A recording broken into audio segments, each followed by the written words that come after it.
and then pass it off. All right, I'm going to pass it off to our two facilitators, Felix and Finn.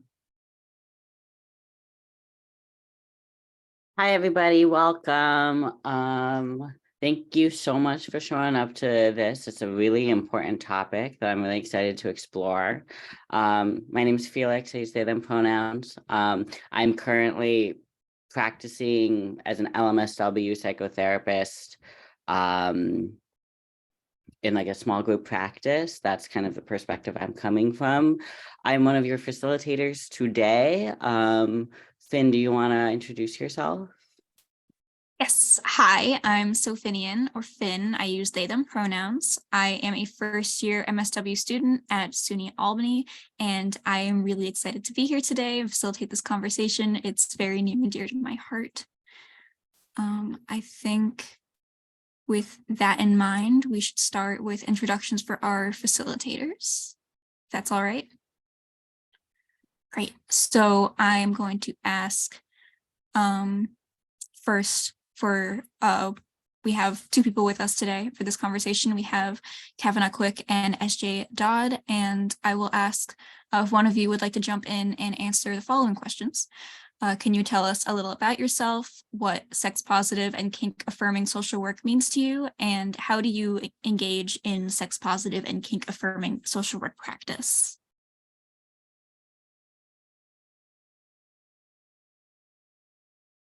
All right, I'll take it, SJ. Thank you. So hello, everybody. My name is Kavanaugh Quick. I use the pronouns they, them. I am an LCSW practicing in Albany, New York. And I specialize in trauma, specifically interpersonal violence.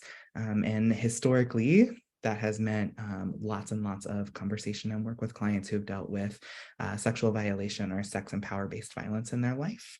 And so, you know, there's not a way for me to do my job without thinking about this. And it's prior to being a therapist, I worked in the sex education and sexual experience industry for, I'm going on 15, oh boy, almost 20 years now. So in engaging this in one way or another, right? And so for me, the idea of sex positive and kink affirming social work, it means thinking about and celebrating not just the possibility of experience, but the reality of experience, and being willing to get deep in the weeds with a client about what that reality is, asking ourselves for honesty about our opinions and our bias, asking our clients for honesty about their desires. I find that I would consider myself a pleasure wellness practitioner, even in the work that I do, especially, in fact, in the work that I do. And for me, it's not enough to alleviate negative symptoms or experience or to process the thing. I want to be seeking positive experience with folk. I want to be looking for opportunities. And I think it's my commitment and obligation as a provider to make that possibility and support that possibility with my clients, and to be welcoming of curiosity in myself and in my people. So I want to meet clients with the idea that there's nothing about themselves that I'm going to know better than they do. There's a lot of expertise that we can probably come together with. And I want that to be the space that we're entering as provider and client. It's a co-creation space, and it's one where I may have a lot of thoughts about what that thing is doing or not doing, or how it might be showing up in your life and why. But it's not a situation where I'm the end all be all of that. And we still get to engage our thoughts and expertise together to figure out whether or not we care about any of the thoughts that I have. So, you know, I enter my client provider relationship, especially on this topic, as one that says, I'm not in charge. And actually, I'm here in service to you and not the other way around.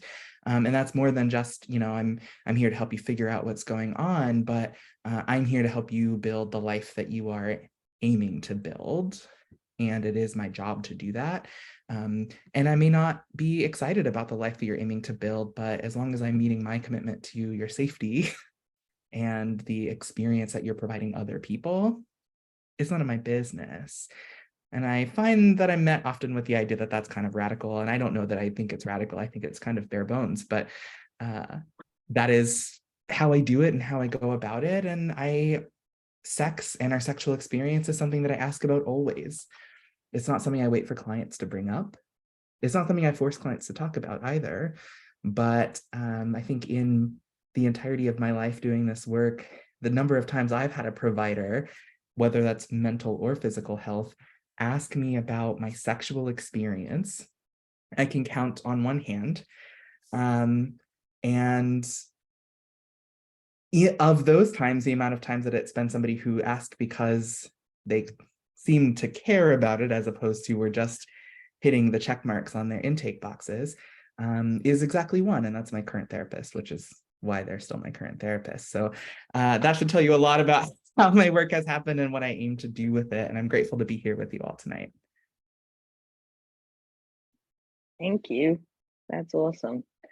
Hi, everyone. Thank you for being here from all over the place. I really appreciate it. I'm S.J. Dodd. I'm a professor at the Silberman School of Social Work at Hunter College in New York City. It's my 23rd year there, so I always joke that I started when I was 4, because clearly I can't be that old, but I really am. And I'm also the founding director of the Silberman Center for Sexuality and Gender, SCSG, which is housed at Silberman. And I'm not currently practicing. I want to be clear about that. I have practiced in the past, but I've been teaching human sexuality at the graduate level for 24 years. And I feel like that's just been such a fantastic learning experience. And the reason that I've ended up teaching it for this long is because originally I trained to be a teacher. And I came over to I'm from London, and I came over to the States to do a master's in education. And during my master's in education, I took a course on human sexuality. And we did a lot of stuff on child development and human sexuality. And then I got interested in the mind-body connection and physical health and mental health and the way they connected. And a couple of friends were like, you have to go study social work. Like, that's really where that's everything you're saying is social work. You need to get out of teaching and into social work. So I went to social work school and I did my master's, and then I was doing my PhD, and I went into the associate dean and I said, there's no human sexuality anywhere in the curriculum. I have not taken a single course. It was not mentioned in my human behavior class.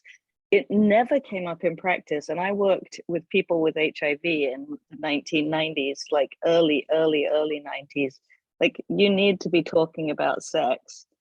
And it didn't come up anywhere across the board. So I went to the associate dean and I was like, how did I get a degree in social work and never once have sex mentioned in the classroom? And she was like, you're absolutely right. And I was like, there needs to be a course. You have to develop a course. And she's like, great, why don't you do it? and clearly I wasn't qualified. So I called a friend of mine who worked in the counseling center. I'd had like one graduate course, right? And a lifetime of queerness that, meant I had some lived experience. And so I called my friend who worked at a student counseling center and said, there's this great opportunity. Will you teach this with me? Let's figure this out together. And the good news is she's still teaching that course 24 years later. And I'm still teaching it that was in LA, and I'm still teaching it here because the same thing happened. I came to Hunter, no course. And so I ended up in this field, a combination of curiosity, lived experience, and recognizing a gap and taking the chance to walk through the door to try and fill the gap. And I've been trying to fill the gap ever since. And so to me, I've always come from a sex positive, kink affirming perspective, because I came to it saying, hey, the sexual dimension's missing from the way we're educating people right now. And my take is that there's a real link, goes back to the mind body, there's a real link between overall well-being and sexual well-being. So when we're leaving that out, when we're doing a biopsychosocial and we're leaving out the sexual dimension, we're missing out a piece. And you can say to me, okay, but somebody with asexual or aromantic identity, how is that relevant? Well, they're in a world that's bombarding them with sexual messages. So you still need to attend to that piece and create space for that conversation, even if it turns out that that's not a conversation that's necessary or needed or isn't the space or time right now. So to me, sex positive and gender affirming, kink affirming is about being non-judgmental, being non-assumptive. Don't come with any assumptions. Don't assume who's partnered or not, the level of commitment, monogamy versus non-monogamy, number of partners, gender of partners, types of behaviors participated in. If you don't come with assumptions, then you get to learn together and explore the space, and you don't shut down an opportunity. So I talk about just giving people the space, and if you if you develop a sense of curiosity with non-judgmental and non-assumptive lens, you're sort of there. And even if we use the same term, like I just said queer, right? And some of you could use the term queer and we could mean completely different things. So also not assuming that because you have a shared identity or a shared language that you mean the same things with it. And just really creating a space where somebody can explore, be in tune with, and attend to their sexual and gender identity, whatever that looks like for them in that moment. So yeah, so I had a sort of roundabout way to it, but I came back to teaching, right? So I ended up teaching after all, but just not what I thought I was going to teach in the first place, and not in high school. And truthfully, I'm pretty glad that I ended up with grad students and not high school students, because it's a little bit less stressful. But yeah, so just the non-assumptive, non-judgmental curiosity, and I'm sure other facets that I'm not thinking of right now will come out as we talk more. I am so excited, especially hearing both of you talk about your experiences and your perspective. I am really excited to explore more. Something that seems pretty clear is that many social workers are not coming from a formal education in sex positivity, kink, like affirming practice, any of those things, which is certainly unfortunate. So, I mean, for folks on the call, I mean, if y'all are showing up, either you have some basis or a desire to like learn much more about like what that actually means. And I wanted to kind of provide a little bit of like foundation of what, you know, like sex positive, kink affirming, those things actually mean. I think lots of people are like, oh, sex positive, you know, providing like a non-judgmental space around sex. And I think that yes, is true. But then there are also other things that extend out of that, right? Like understanding asexuality is a part of sex positivity. Understanding sex work as work is part of sex positivity. And so it's much more than just being like, oh, I'm not going to judge you for like the behaviors you do in the bedroom. And then also like similarly, kink affirming is also something that we need to be like think a lot about. Kink has a huge umbrella of experiences, behaviors, and connecting to other people and ourselves in a way that can be really off-putting to someone who doesn't understand kink.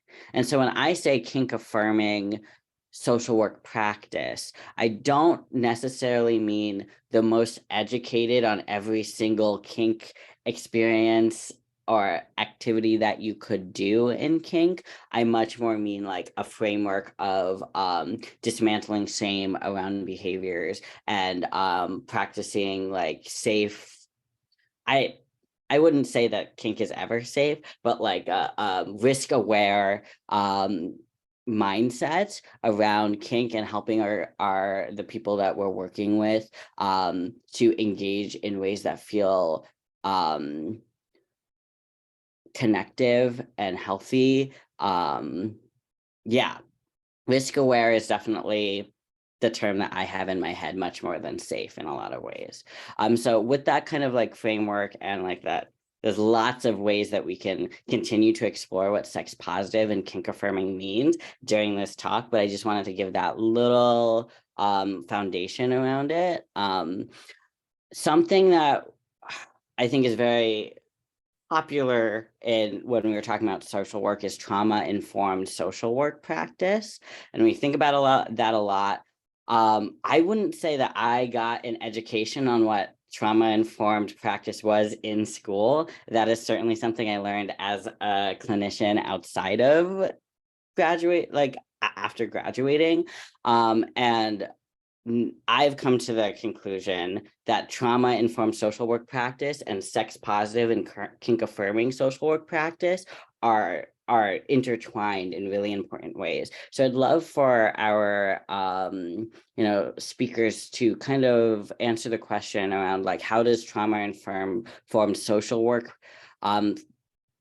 present in your professional activities?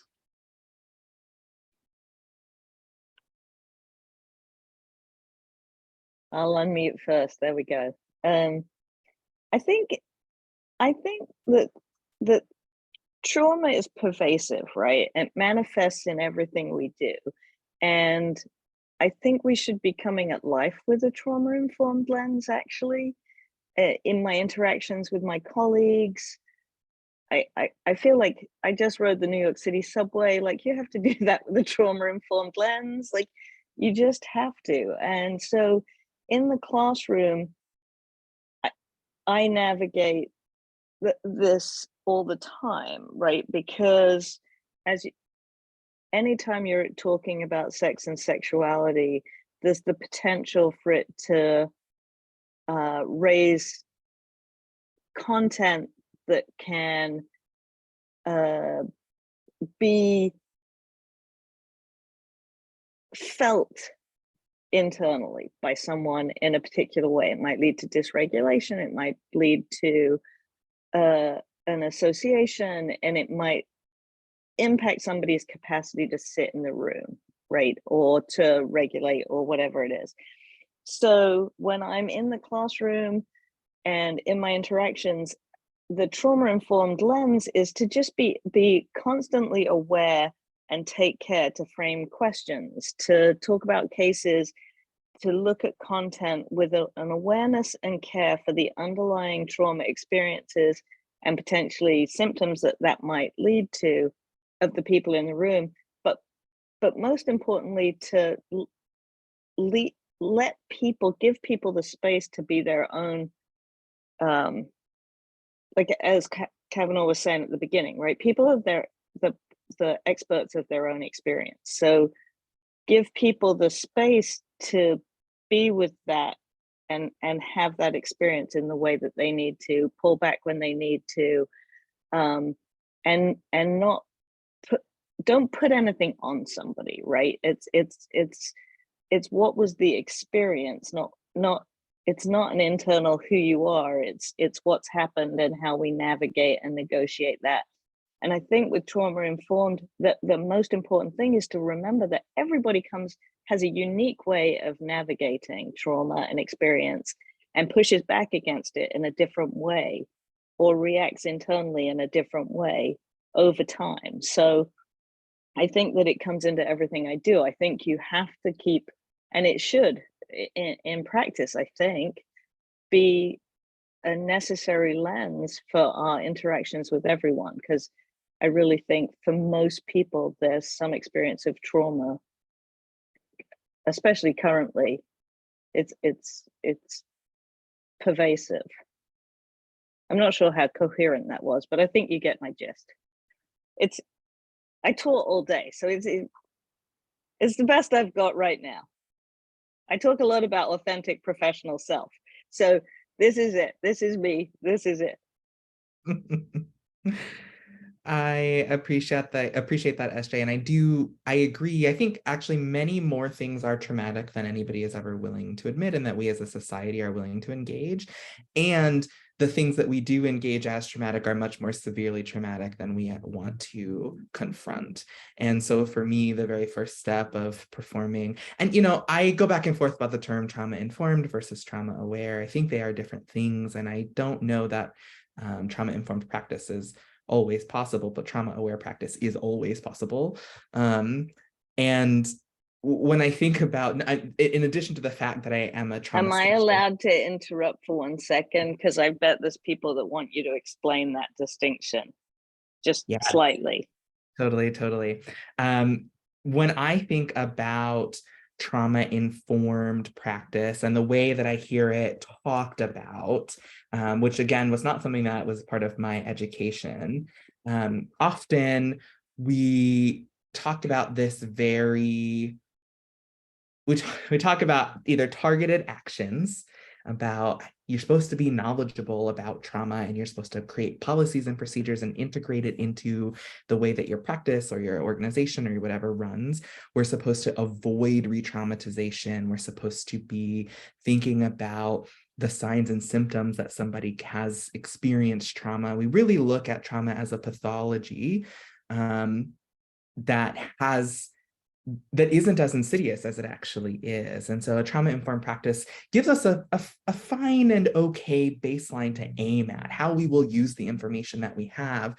But I think trauma-aware practice is the understanding that because so many more things are traumatic than we have ever really been willing to name as a society, and are so much more deeply traumatic than we've ever been willing to confront, there's a certain amount of getting out of the nitty-gritty around what's the best way to answer the phone. This is important, right? You do need to have good skills around this, but actually thinking about the ways in which our field in and of itself is complicit in creating and furthering trauma for folk, and no amount of knowing what trauma looks like in people is going to stop the fact that our field is traumatizing, right? So I ask us to move. I see a clarification. It's being aware that the information we have about trauma isn't all there, considering how wide it is. Yes, Claudia, that is exactly what I'm saying.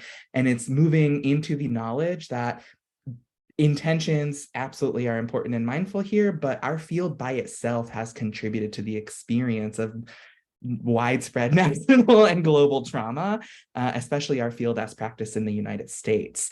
And so, you can be as informed as you want about what trauma looks like, but if we aren't acknowledging our role in that, then we're going to miss the mark several times, right? So I like to think about that, and because my entire client load are people who are aware of their trauma experiences. That's why they're coming to see me, is that they've had a trauma experience, at least one, and they know it. Trauma-aware practice for me is not just sorting through those experiences with clients, but also probing the ones that they may not know about that I am pretty sure have happened at some point. And it's not the assumption that everybody has experienced trauma, although I think if you live in the United States, that's a fair assumption to make. It's the assumption that everybody has more they can learn about how something affected them and about being allowed to name or not name it as is. I'm not interested in prescribing an experience to clients or to people. And something that comes up, I think I teach a class on, like a CEU class on trauma-informed and trauma-aware practice, and we get deeper into this. It's great if you love social work theory. It's infuriating if you don't. But one of the things that comes out of that is that our willingness to care for folk, regardless of how likable, understandable, or processable they are, is the foundation of trauma-aware and trauma-informed care. People who have gone through these experiences, whether or not they're aware of it, and especially when they're not aware of it, are often really hard people to talk to and spend time with and care for. And we have to bring that and show a commitment to that at all levels, not just the parts of our clients who are like really relatable and sad, right? Trauma-aware care for me is thinking about that person who every single time I have called her on the phone, she has yelled at me. The person who is like actually kind of terrible to my staff, and how do I care for my staff in that moment and also still provide services and access? It's caring for the person who as a direct result of behaviors they've learned or experiences, are also now harming other people and believing that people who cause harm still deserve services and still are and can be cared for, right? It's thinking about the ways in which we have a very myopic view, I would say, of what trauma can look like, and then how people are supposed to feel once they recognize that they're traumatized.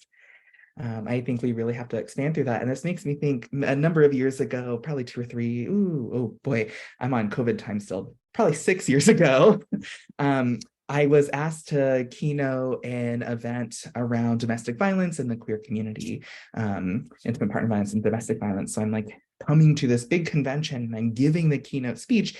And prior to, this has been months in the making, and the day before, they're doing all their final, checks and balances and bits, and somebody went and looked back through my bio again and reached out to me and said, hey, that line about being kink affirming and polypositive and sex positive, we're really worried that that's going to rub some people the wrong way. Can you take it out? For me, trauma aware care is the response to that, which was no. I will see you tomorrow with that in my bio, or I won't see you tomorrow, and I'm happy with either choice. But those folk, right, being unwilling to abandon people in their experience, regardless of how palatable that experience is, as part of this care. And I think it's really important when we're talking about sex positive and kink affirming work and polypositive, right? Which is, it's not always pretty or exciting or feels good to listen to or think about, but when I think back to what my commitment is, it's to my clients, keeping them alive and ensuring that they have a quality of life that's good for them and is not harming other people. Those are my guidelines. And outside of that, I don't actually have to enjoy, approve of, or find satisfaction in the way that they're going about their experience.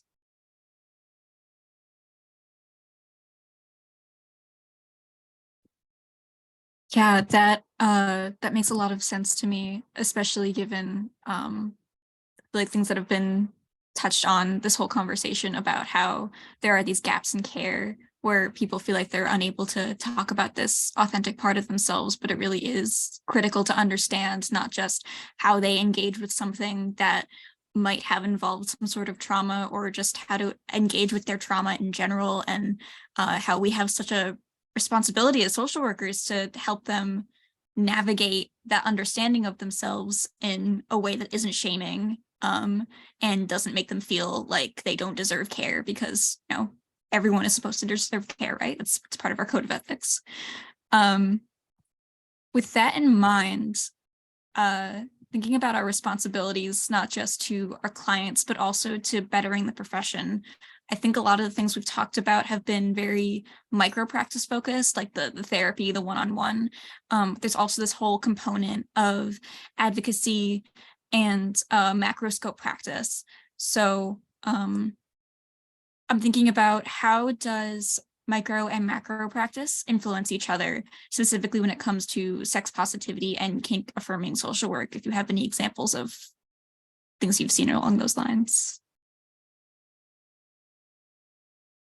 Sure. So I think one of the easy places to start is to think about our role in public and community advocacy. How are we supporting programs and initiatives and access to care that meets our needs, which is a great and very foundational and super important functional version of macro work.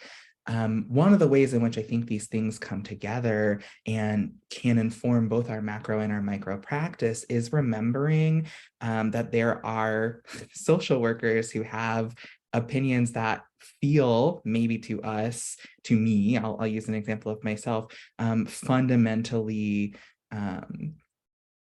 opposition or misaligned with the social work, the function of social work, and the commitment we take as practitioners on whatever level.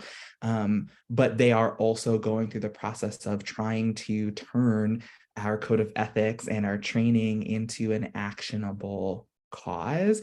And back to that question about even people who cause harm deserve care. I find that especially when we're talking about sex positive practice and kink affirming practice at the macro and micro level, one of the ways that they affirm each other and can support one another, and also sometimes come to blows with one another is the fact that somebody not aligning with you, or somebody not sharing the same opinion with you, and in fact, somebody sharing an opinion that we know and can support with research actively harms other people, we still need and have to find a way to engage, separate the concept of whether or not that person is practicing social work and whether or not they're practicing it well.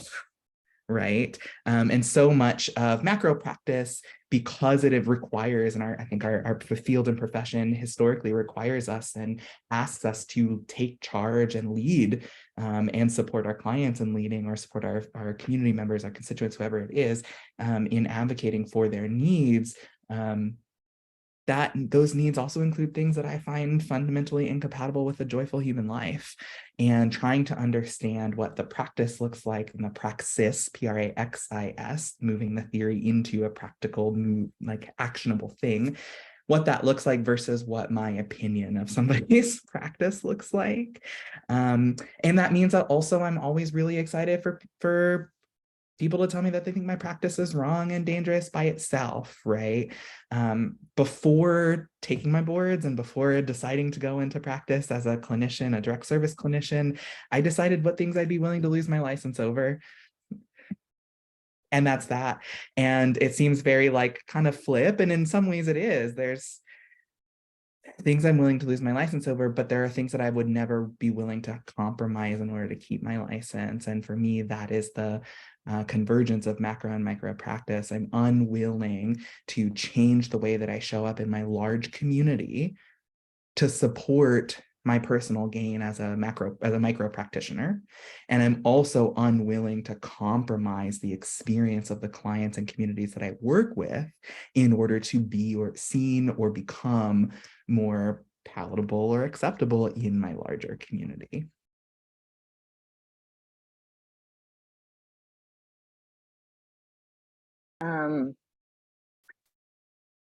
So I think I have like 17 different answers to this question that could all go in different directions. But as you were talking, one of the things, the very first things you said, like, so SCSG does research, education, and advocacy. And one of the sort of pivotal experiences I had was as I was an NASW New York City elected delegate, a delegate assembly for a couple different delegate assemblies when we used to meet in person in DC, and it was Robert's Rules and on the mic. And it was the first time that at the time it was called, I think the first one that was approved was, it was called commercial sex work or something like that in the Social Work Speaks. It was the language to have a sort of pro working with people who engage in sex work, Social Work Speaks policy position statement. Early 2000s, I don't remember when. But at that delegate assembly, I happened to end up on the mic at that moment where I was finessing the language and we were getting the final vote. And that thing, but it passed by like 3 people. There was this whole side of the hall of social workers representing their NASW chapters that thought that a statement other than rescuing people from sex work was completely inappropriate.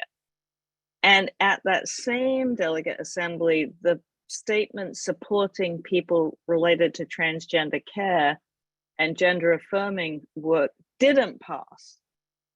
And so even under the ethical umbrella of social work, the need to press against and support sex positivity is really intense, and that you can travel not very far, even within New York City, and find social workers who don't think it's okay to work with people who have a non-heterosexual identity or who practice kink or who engage in sex trade in some way. And so the micro and the macro, like a lot of those social workers in that space were clinicians who were then using that platform to take either side of that position, right? So when I taught policy, I used to talk about, like, if somebody's in your office and you're working with them, you're doing them a disservice if all you're doing is working with the individual in front of you and not lifting the lens up and saying, what are all the structures that are putting them into your office?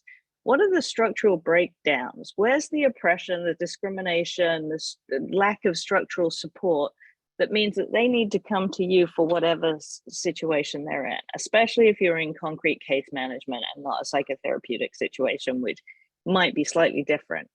But that you have a responsibility to lift the lens up and work both with the individual client in the moment, but also across for legislative policy, other systemic changes that mean that they don't need you anymore. Put yourself out of business, right? Lift that lens up and work. And I think right now there's such a hostile, like, all of the anti-trans legislation, all of the LGBTQ sort of negative or sex ed stuff that is going on across the country. This is a moment where social work needs to take ownership of this issue, support, and I know we'll talk about later, comprehensive affirming sex ed that's inclusive and engaging. Social work needs to take up that void and promote that, and that sex positive practice has a responsibility to look at the structural situation that is really impinging on individuals that we come across in practice. And I think the other thing I want to say is, I talk a lot about, think about the developmental tasks of, say, adolescence, right? The developmental tasks of adolescence are so complex for everyone. But then you put that in a hostile social environment and you have an understanding then of just an even bigger lift for people of sexual and gender minorities or other kinds of identities that aren't affirmed regularly. And so if you want to look at where the micro and macro connect, that's one of the spots. Like, you're navigating developmental tasks through the lifespan, but especially childhood, adolescence, I think it's amplified. And right now we've got this hostile social environment and political environment coming at these young people. And we have to create a space as a profession, both for the individual care of those people, but also to take that charge, to really fight for really strongly against this legislative shift.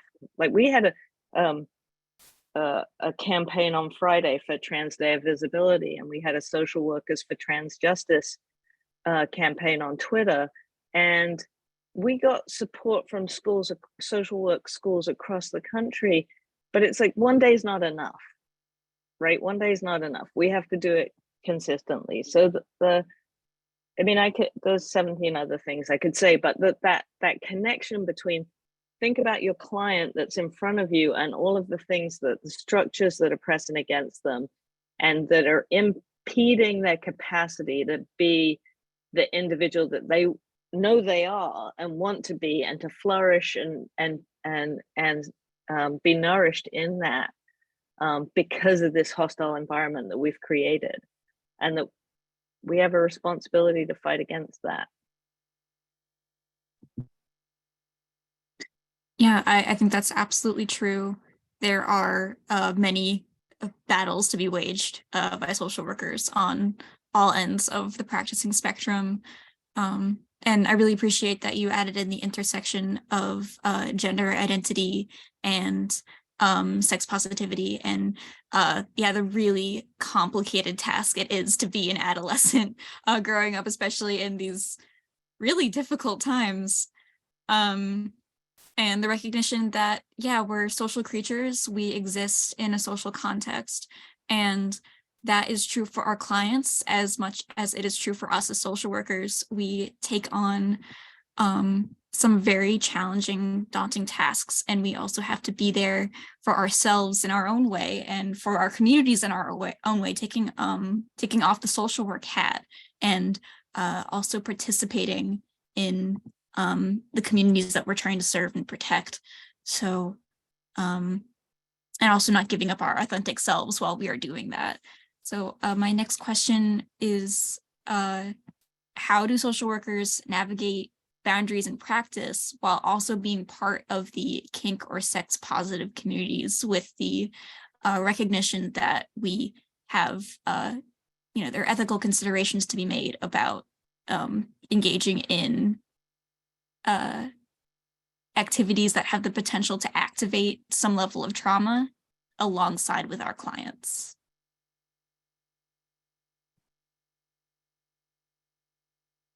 I really don't know the answer, and I'm a new social worker. So if you Sure. know, please tell me. Sure. I think a key component here, and this is part of some of the pre-conversation that was happening before participants joined, so I'll just harken back to that and invite our participants to entertain and be part of that conversation. So one of the things we were talking about is that as practitioners and as professors, as people involved in social work, but I think it's especially prominent when we're talking about direct practice clinicians, there's been this historic idea that we aren't really actually supposed to be in the room with our clients, that we're there to make space that honors and holds and affirms our client in whatever way, but we're supposed to really be kind of divorced from the situation and very reflective, which I don't think is an authentic way to practice. And I don't think it's an honest way or a supportive way to ask clients to show up either, or asking them to take an incredible vulnerable risk and not willing to offer that risk in return. It seems off to me, right? So one of the very first things here is thinking about how we actually are showing up in our practice at large, regardless of our participation in those communities. Are we showing up as our whole selves? What do our clients know about us? What do they not know? Why? And what are the things that we ask them to hold? Now, I practice in two different locations, one for a university counseling center and one at the private practice that I own. You can imagine that the circumstances of practicing in both of those locations vary greatly, right? One is highly dictated by my union and my university, and the other one is dictated by me because I'm in charge, and my ethics that oversee my license. So one of the things that comes up frequently in that situation is, regardless of whether or not these are the things that I'm focused on. In my private practice, I really only see people who are trauma impacted, and I'm very intentional about making space specifically for folks who share community and social identities with me. So I'm working with trans folk, I'm working with queer folk, I'm working with kinky folk, I'm working with disabled folk. That's important to me. I want to serve my people, and those are the communities that I'm part of. And so in that space, even when people don't, I have some clients who don't share all of those identities, and I have even a few clients who don't share any of those identities, who came to me from various points in my career. I still ask them to know that about me. That's something that I make public knowledge and engage, and to honor that as part of how I come to my practice with them. And so I think that's for two reasons. One, because I deserve to be a person and not just a job. And two, because my clients deserve to know the things that inform the ways that I'm going to show up for and with them. The other part I think that comes up is when you do share identities or practices with clients, making a lot of very intentional decisions about your personal comfort and boundaries, considering some of the ethical edges, but also not forgetting that, again, this isn't a situation where like we're in charge and clients are coming to us to like be fixed. They are also whole people with opinions and thoughts and autonomy, and have their own ideas about what feels comforting or not, or reassuring or not, or good or not. And there are plenty of times when clients are seeking us because those are things they know about us. There are plenty of times in which it is reassuring. I can think of a colleague who used to run a social event and had a client who took on a new client who mentioned that they go to that social event. And my colleague initially was like, whoa, hey, so sorry, that's a big conflict of interest, and I'm worried about that, and had this very strong reactive place that actually ended up really making the client feel pushed away. And when we moved through that, the client, thank goodness, was willing to challenge that and came back after that session and was like, first of all, I think you made that about you and not about me. And actually, that's why I sought you out, is because I see how you exist in the community. And I want to work with a provider who I trust their existence in the community. So a recommendation I have is not pretending or setting yourself up to infantilize or parent your clients. That's not what they're there for. They came to you for reasons, and they may not know all of the things about you, and that's fine. You have to discuss that and figure out what that looks like. But it can be reassuring to share identity and share social experience. Sometimes that's what brings people to us. And secondly, I think you do have to, I joke that I'm a social worker by trade, but also by passion. And I don't know that I know how to move through the world in a way that's not kind of social worky, as annoying as that sometimes is for other people in my life. But for me, that meant really understanding what the depth of my commitment to my job was, right? So I don't participate in social events that might put my body on display within 2 hours of any of the places that I live or practice. 2 hours is a long time to drive to have fun, and it feels worth it because it does feel like that could impact my ability to provide services to the people I want to work with, right? That's also something that gets discussed, right? When I do that whole conversation with clients about where else you might see me in the world, one of those is in public. And in public, if we run into each other, there's all kinds of scenarios that could be happening. And here's how we'll handle that and what's our commitments to one another. But because I am committed to showing up as my full self and having people have the knowledge about all of the ways that I move through the world, I'm committed to giving them space to ask about it and to negotiating those interactions together within the bounds of the things that I'm worried about could affect my practice, right? So I am committed to making sure I can give good social work. And if I'm unwilling to hear my clients out on what that looks like for them, then I'm going to miss the things that could actually be really affirming and beautiful for our work together.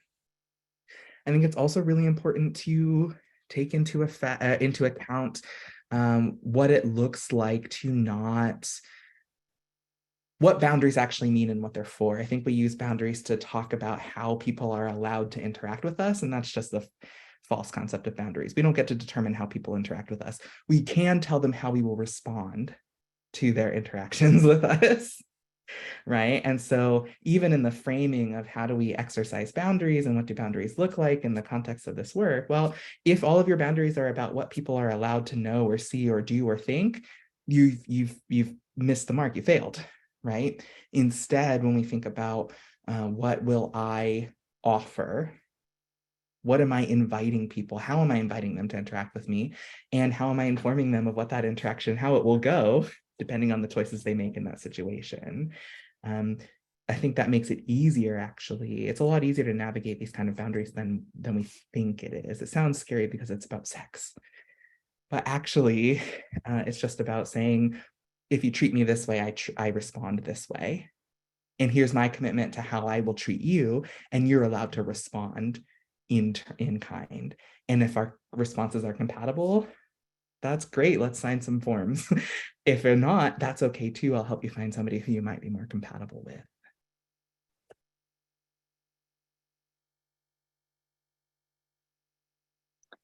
Yeah, I think I mentioned before sort of this notion of authentic professional self, and I think that that's what you're talking about. It's like I think we have to really think about what's the purpose of a boundary. What is that boundary about, right? And there is this power differential. If somebody's coming to you, you are in an expert position, or at least there's this perceived professional positionality that is involved in the relationship. And relationship is how social workers do their work, right? If you're in CO or admin or individual practice, policy, whatever relationships is our mechanism for change, our mechanism for work connection. And so what's the purpose of the boundary there is to navigate that power differential in a way that's beneficial, right? And protective in some ways, potentially. But the point of the boundary is to create a space that's as beneficial as possible. And I'm not a tabula rasa person. I don't think that that's particularly helpful, but I also spend plenty of time in my classroom saying, hey, the stats on, I don't have them right here. I'd have to find it, but in my, I'd have to find the page, but the percentage of people who therapists who do have sex with their clients is really high. And the percentage of therapists who report that they've had a client come to them because of sexual impropriety from a prior provider is also really high. So, you know, we have to be aware that can be a potentially dangerous, damaging, unhelpful situation, and then sort of dial it back from there. So you have to sort of put that boundary out there, right?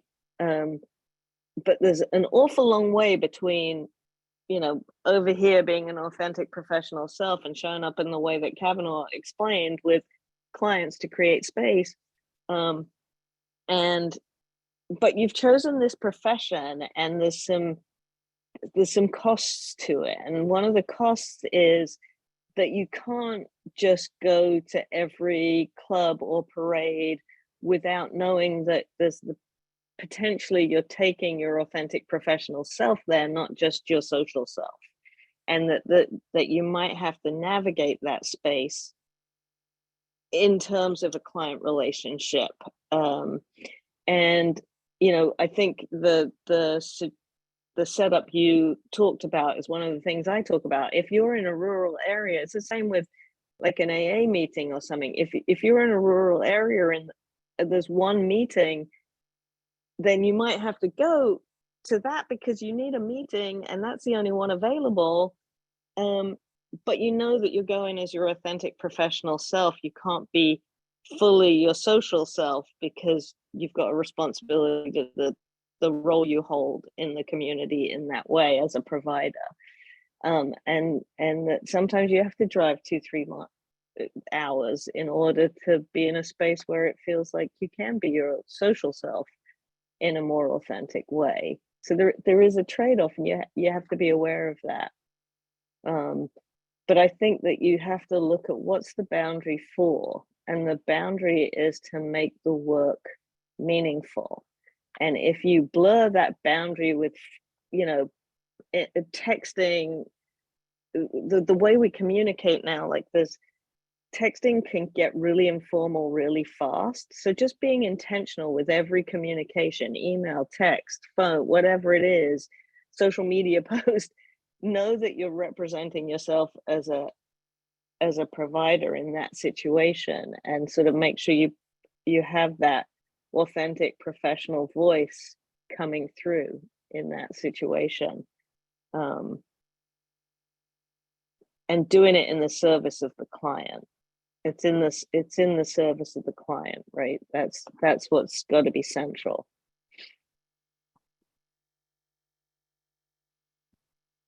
I appreciate both of your perspectives on this so much, especially as someone like a new practitioner navigating all of these different kinds of communities.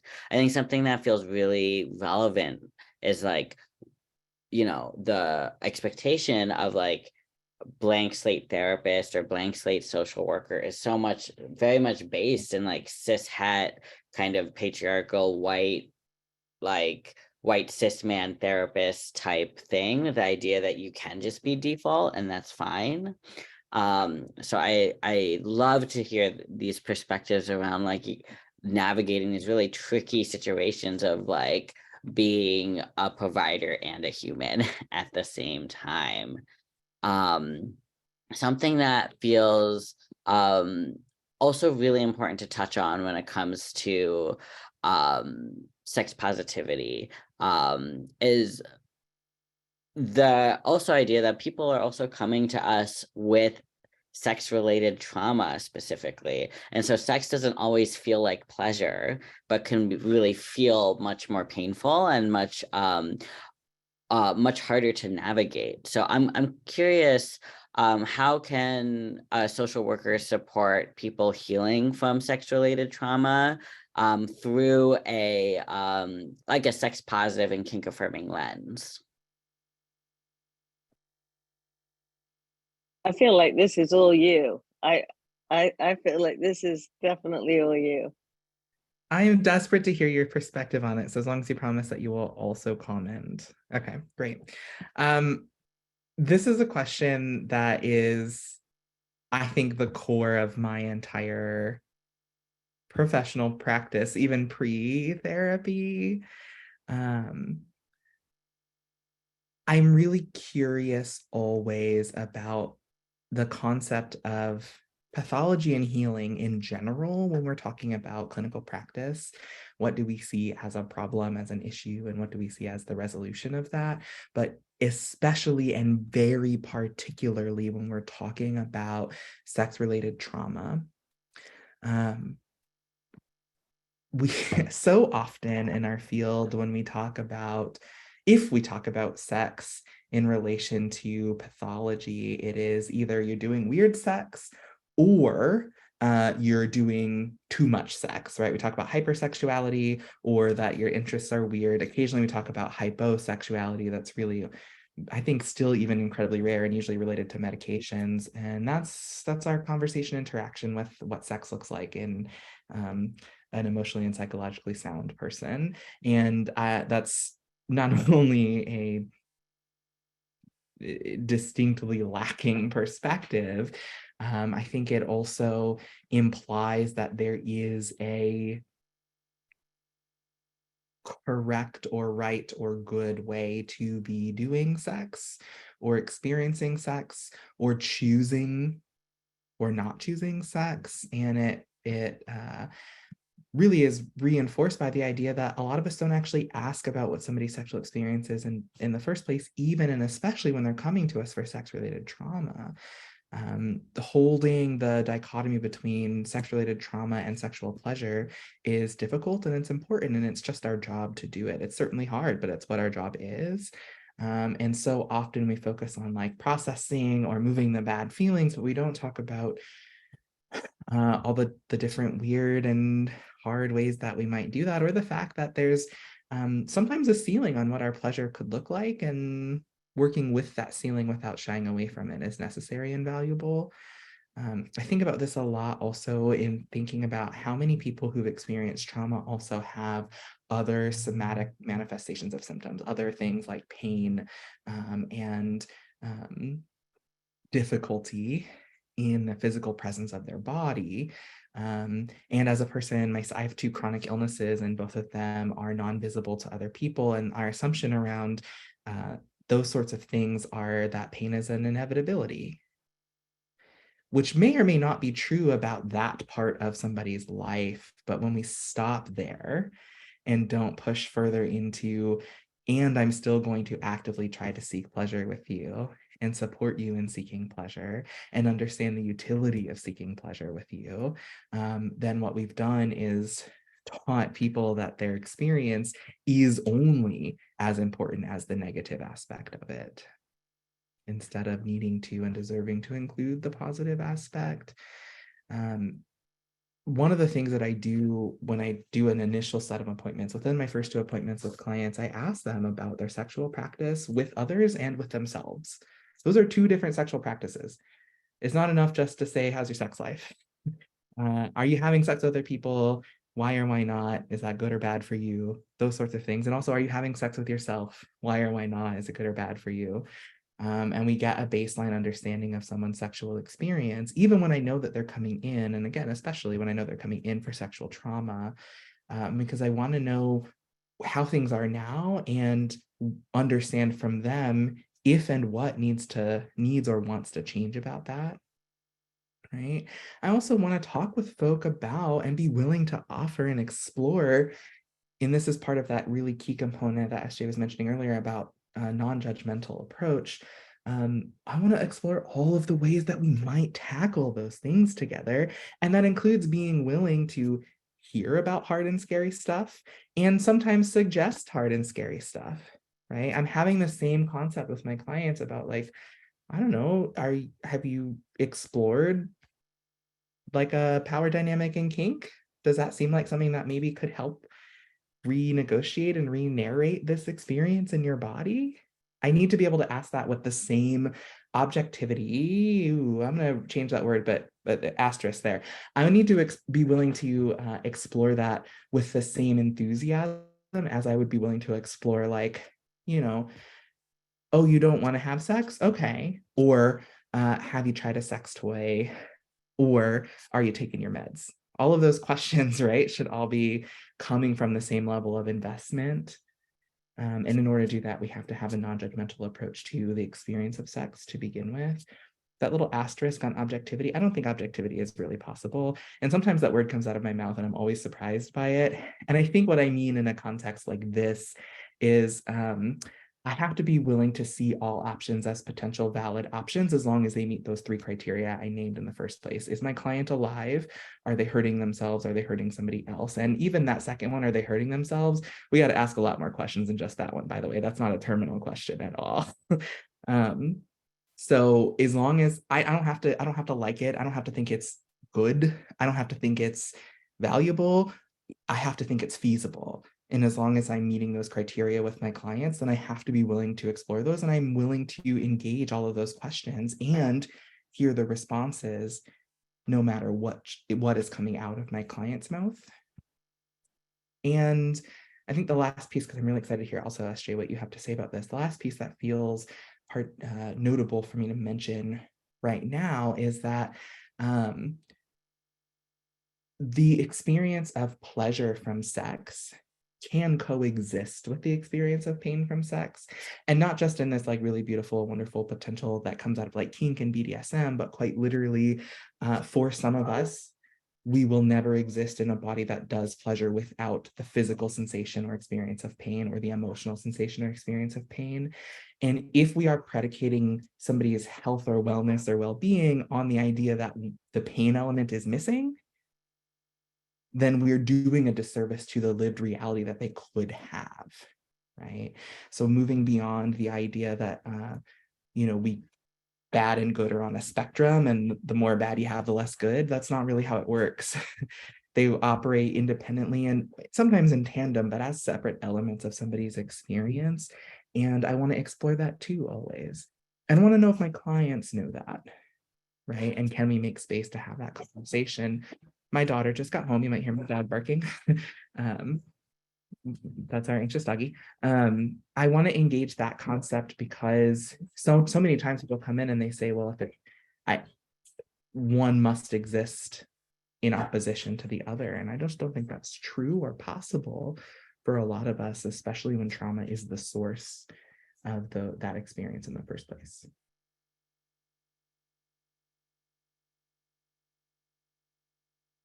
I feel like I got so absorbed in the answer, I've forgotten the question.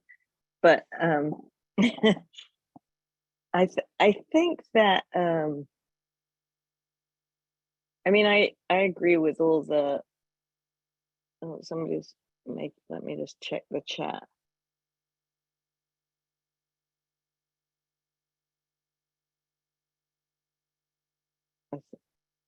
Yeah, I think people want to chime in, so maybe I'll keep this short and see if we can.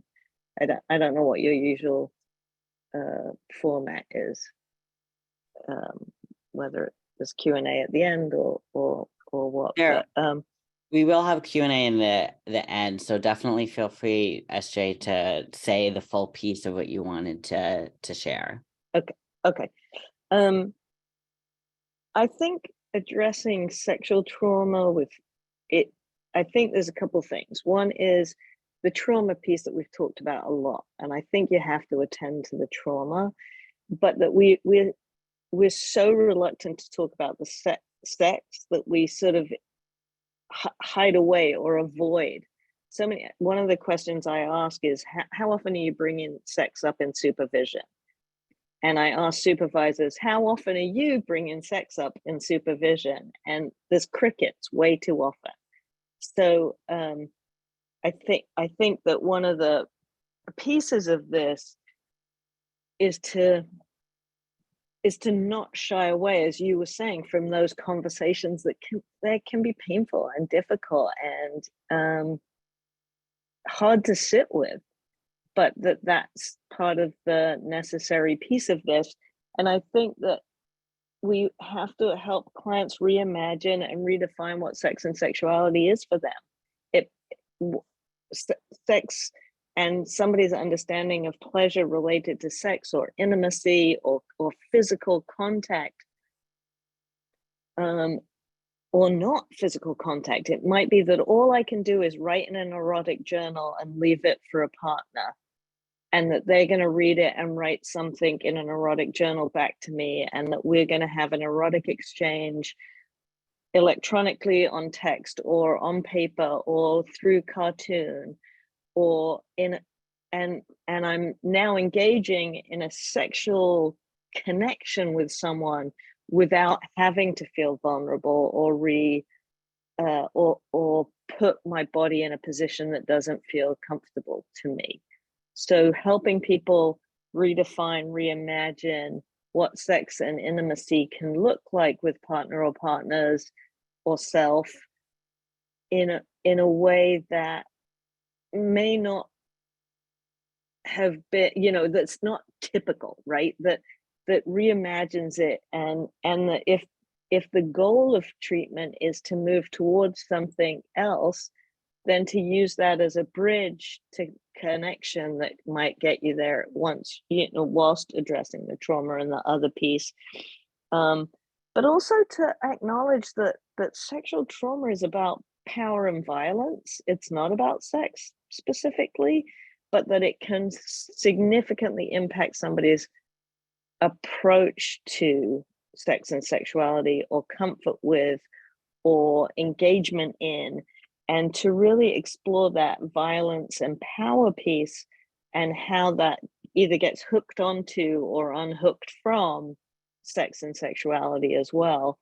But really, I think the other thing that Kavanaugh said that I would have said too is this notion of exploring other ways to take the power back, and maybe explore different ways to maybe play out a scene, either in any of the roles, in a way that might feel helpful or not for someone, or but again, to open up the possibilities. And you can't do that if you never talk about it. So you've got to practice.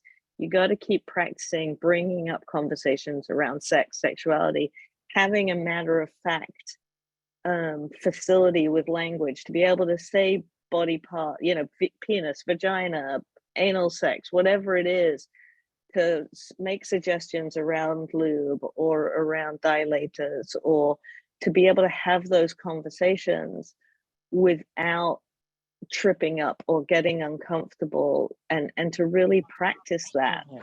Fitrin and Dyson had a piece a long time ago now, but we spend a lot of time thinking about our religious views, our political views, our views on health and education, but our sexological worldview, we don't spend very much time on. And we don't pay attention to what are the things that somebody's going to come in and say that we're going to have a reaction to, and to work on those pieces of ourselves and to have that understanding. And mental health professionals especially don't spend time on their sexological worldview, which is kind of mind-blowing, and something that in social work education we need to fix.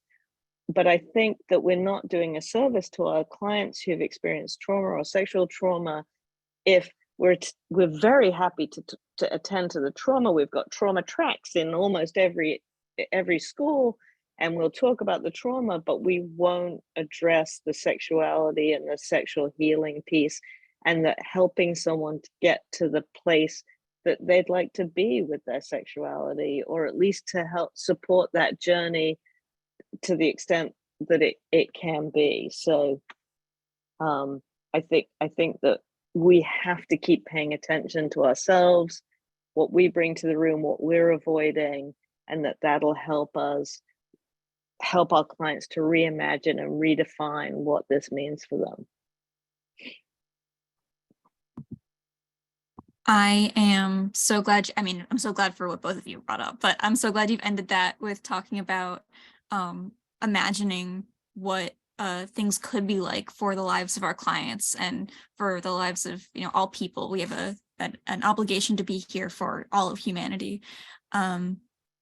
I think it was Kavanaugh who brought up this concept of the assumptions we make about the correct, normal, right way to engage in sex. If we want to do that, how we bring that into our practice when we work with our clients. And there are a lot of assumptions that we make about what correct sex looks like that impacts especially aging people, people living with disabilities, the LGBTQ plus population. So many people are informed by this very narrow and oppressive idea of what we think sex looks like and what the appropriate level of engagement is like.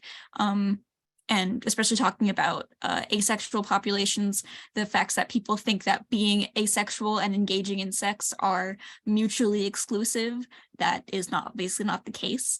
Maybe not, I guess not obvious to everyone. But thinking about how we are helping our clients imagine retaking the narrative of their history, rewriting trauma, and getting in the mindset of sex positivity and being kink affirming. What do you think the ideal version of inclusive sex ed looks like? Oh, I could do the whole panel on this. This is a good one. But I hope you do. I'll try and be short here, but we've created a void, right? We've created a void with sex ed. And my take on this is that for everything else that we ever talk about, we go to Yelp, Consumer Reports, we read as many reviews, we get as much information as we can, and then we make our decision. But with sex, we want people to have as little information as possible and then really hope they make good decisions. It's completely backwards logic. And it's been taken off. We've taken this politicized, polarized idea. I did a podcast the other day, and the person talking to me was saying that like lawyers go to school and learn about murder, but we don't think that then they're going to go out and murder people. And it's like, it's the same logic. We're teaching people sex ed. But anyway, so we've created this void, and we need this inclusive, affirming, and somebody mentioned in the chat, and this is, we have a sexuality and disability justice series that we're doing at the center, because we literally just did a piece on inclusive sex ed that related to disability justice, because it's definitely left out, and the assumptions of asexuality and people not being taught or prepared to work, help people navigate the sexual dimension in that way. But sex ed, inclusive, affirming sex ed needs to be throughout. Kindergartners need to be able to say, I like peanut butter, not Nutella. And we're going to teach them about self-efficacy and decision-making, and to be able to stand over here and say, no, today I really like peanut butter better, even if everybody else is over there saying, I want Nutella. And you're helping people from kindergarten on to be able to be assertive, understand their choices, to be able to say what they want in the moment, and to be able to articulate that and develop language around, you might have seen the tea drinking consent video. There's a video for kids. We need sex education, we need consent education. It needs to show all different genders, sexual identities, physical attributes. It has to be sort of dynamic, and you have to sort of be able to include the notion that it's not terrible video. It's like it's not important. I don't know if we're talking about the same one, but the pieces around, I guess, sex ed needs to be developmentally appropriate but consistent. It needs to start in pre-K, and it needs to keep going through higher ed. We miss an opportunity in higher ed as well. And I think that some people, like Al Vernacchio's done a pretty good pizza model, and people have got pieces of this that are quite good. but we're all out there trying to grab little bits and pieces, and social work needs to take a hold of it. We need to come up with a package that is inclusive and affirming, and then promote that, and really, because it's literally life and death. We are losing people because we are making them feel like then it's not okay to be who they are, that their identity isn't okay. And we're also bringing up a whole set of people who don't have the capacity to make good decisions related to sex and sexuality, and who have learned that there's only one way to be. If they've learned anything, they've learned one way to be, and they've learned about risk and fear, and that leads to bad places. I feel like that was a really choppy answer because there seemed to be a lot going on. So I apologize, because I could have done more justice to that. But I hope you get a sense of what sort of the main issue is, that we think it's this one-shot thing at one age with one very heteronormative, sort of white supremacist, capitalist, patriarchal perspective that's really about pregnancy prevention, because that's the worst thing that could ever happen, and not about pleasure. We don't center pleasure or decision making or autonomy or desire. There's no desire in any of the sex ed, and we especially don't let people who are identified as female have any sort of desire or agency within sexuality. So we really need to help break out some of those gender norms around sex and sexual expectations as well, while we're at it. I think this is a great plug for what has become sort of a theme, I think, throughout questions and responsibility for tonight, which is that we have to get out of our own opinions and excitements, and be interested in a world that exists beyond what seems fascinating, exciting, or arousing to me. And when we start our practice by moving beyond, like identifying for ourselves that sexological position, I think is really important. And then saying, great, what else exists? And where do I focus my energy on the things that are outside or other to me? And then how do I make sense of these things in the world together? I had a really great question from Renee about including disabled folks in the conversation and using the example that there's the assumption that all disabled folks are asexual, right? I think that assumption comes from the way that we present disabled folks as undesirable. It's like, I would never want to have sex with a disabled person, is the feeling that I always get when I'm talking about sex as a disabled person. And I don't care if you want to have sex with me. That doesn't have anything to do with the kind of sex I want to have. And I still need to learn about the kind of sex that I want to have, right? But we approach sex and desire in the public sphere as only valid when it meets what we think is important and exciting, instead of thinking about all the ways that it exists and reaching for those ways, and reaching for what kind of information needs to be in place to help people live in those ways. Thank you so much. So I want to be cognizant of time. We have about 9-10 minutes left. We do have one last question that we have. So for folks who want to ask questions, definitely put them in the chat. And then we'll try to have time for folks, if you want to like verbally say things as well, you can raise your hand. But as y'all are loading your questions in your brain, if Kavanaugh and SJ, could you all like quickly share some resources that would be helpful for social workers to learn more and deepen their practice around this topic?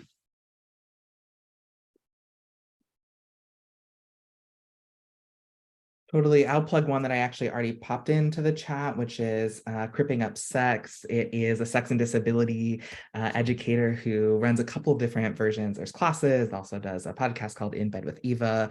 It's run by a person who is queer and sexy and disabled. And I mean sexy in the action, not the activity, although I think Eva is really beautiful as well. So there is this it's a direct confrontation of what it means to be disabled and sexual, and what it means to do that in a world that doesn't believe that either of those things are allowed to exist without inherent trauma. So I really love that resource and would push anybody to engage with that. I also would be really excited to, I have a couple of things that I'm going to just dump into the chat, but another one that I really like for us to call attention to is sex positive families. And you can find them all over the place. It is education and resources through the lifespan of the family. And so if you're a person who is working with young ones or has young ones, this is a really great resource to help talk about this from the beginning. Like SJ is mentioning, we have to start this when we're young. And so this is a really beautiful resource for books and media and conversations and interaction starting from infancy all the way up to through engaging with your children as adults or being a child who is also an adult and navigating that way. So those are two that I really want to pop out. I'll put a couple of names in the chat for people that are good to follow. Suzanne Iazenza has just gone off Twitter, but is still on Instagram. Shanna Katari Katz is a prof at U Michigan and is still on Instagram.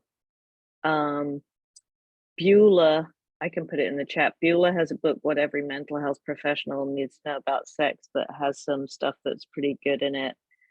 I have a book myself, Sex Positive Social Work. I have to say that the minute, you probably can't see it because of the background, no, you can't see it. The minute it went to press, so it was moldy, right? Because sex is so dynamic that there's a precursor at the beginning, like, please give me the benefit of the doubt and know that the second edition is already worked on, so send feedback. So but the other thing I wanted to say from an academic perspective, so podcasts, there's a couple of different ones that there's also, I'll try and put them together and put them in the chat in a second. I'm just looking at my little pile here. Pleasure Activism by Adrienne Marie Brown is a fabulous piece. I'm not seeing it in my pile here, but Brown Sugar is also a great history of racism and sexuality in this country, which is important.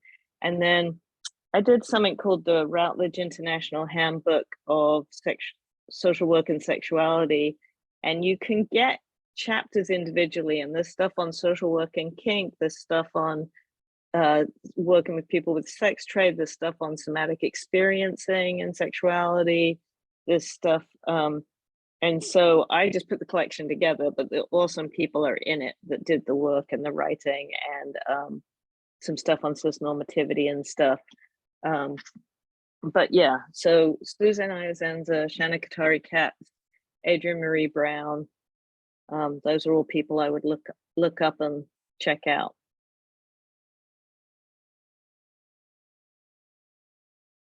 I plugged a couple in there on topics that we didn't even get to touch on today. Kevin Patterson talking about race in non-monogamy and race and desire.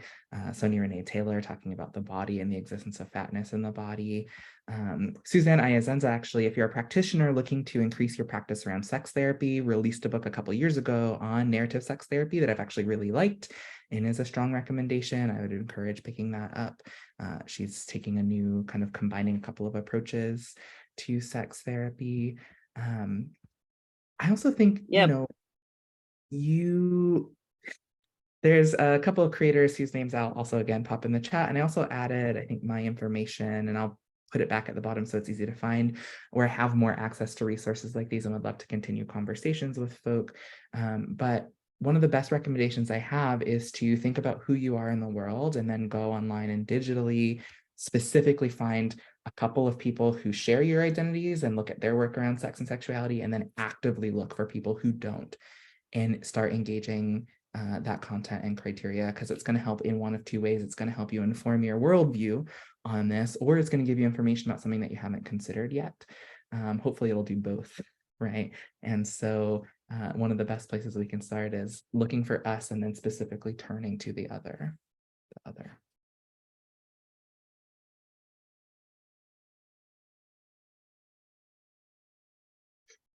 Yes, thanks, Renee. Renee dropped in "come hither" as a good basic intro.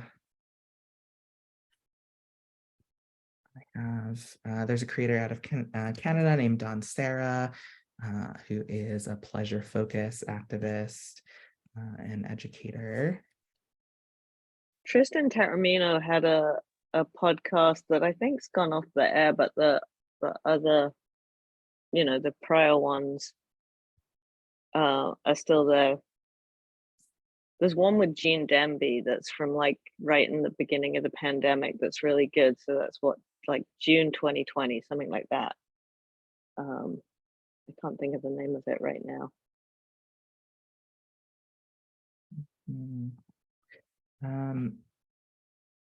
There's also a whole host of people. So I popped in one, Ignacio Rivera and the Heal to End project, which talks about survivorship and the experience of surviving specifically child sexual assault and also incestuous child sexual assault. I think it's really hard work and it's really important work.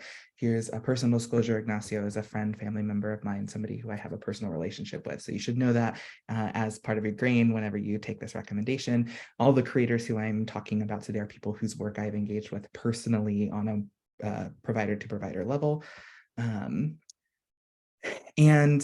you know, I would encourage some exploration into, and I think this, if you're a practitioner and you haven't taken a sexual attitude reassessment, I think they're worth taking. And I have some resources for places that I think they're worth taking from and places I don't. That's important opinion, you know, should know that's my opinion. Yeah, you certainly could pursue information via ASECT. I think there's some that provide some opportunity in some ways, and depending on where you are in your career, may or may not be helpful depending on what you're trying to do with it. I also think that What I was going to say about ASECT is that there's some people that are associated with it that you might want to like look at who their people are, and if there's anybody that looks interesting to you or is doing work that seems like it's something interesting to you, then follow up with them. That was sort of, I was putting it in there as a placeholder for me to remember to say that. Yes, please. Thank you, SJ. I appreciate that.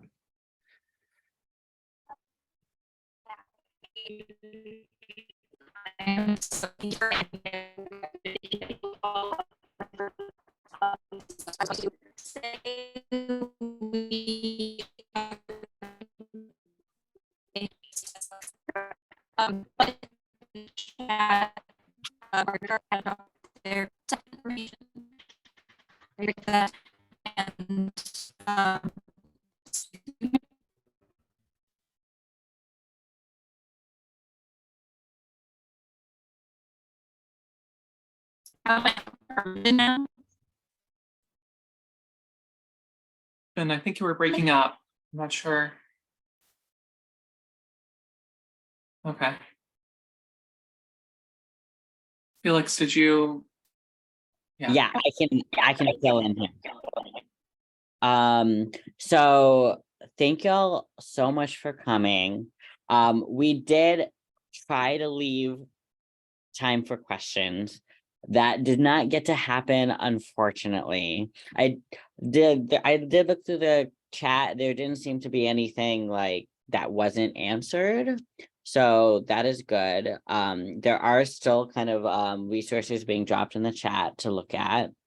Thank y'all so much for showing up and listening to this really, really important topic. And especially thank you to our presenters for all of the rich, amazing knowledge that y'all have shared with us.